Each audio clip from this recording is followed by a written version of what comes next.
What's the best type of counselling or psychotherapy? Is it better, for example, for clients to explore their childhood experiences and learn about how this impacts on what's going on today?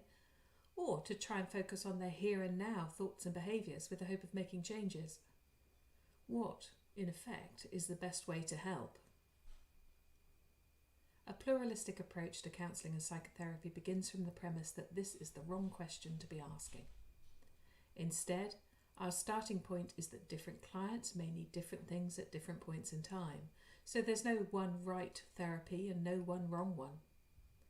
Decades of research have demonstrated that there are many different therapies that can be effective, but tailoring the therapy to the unique needs and characteristics of the client is of central importance. Of course, that doesn't mean that therapists should be able to offer every one of the hundreds of therapies out there. Some counsellors and psychotherapists may only draw on a few therapeutic approaches, some may just specialise in one. But a good pluralistic therapist will know what they're able to offer, what they're able to not offer, and be willing and able to discuss this with a client. What's also distinctive about pluralistic therapy, then, is a willingness to talk to clients about what they want from therapy and the best ways of going about this. You can call this the shared decision making, or preference accommodation, or even metatherapeutic communication. However you label it, it's about two people collaborating to try and work out how to go about solving a problem in living.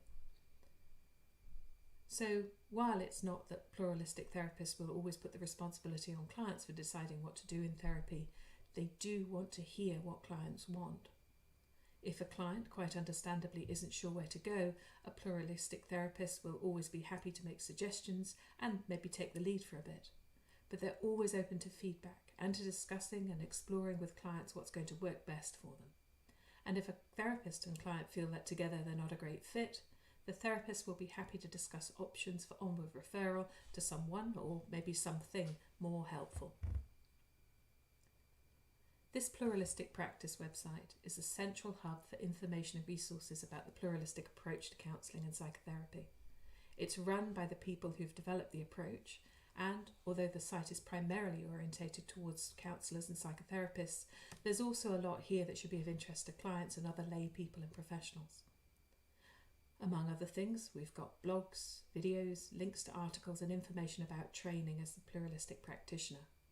It's an evolving resource with new ideas and opinions appearing as we go, because ultimately pluralism is about openness. It's about not being fixed in one way of thinking or doing things, but always being open to the people around us, whether clients, colleagues or other professionals.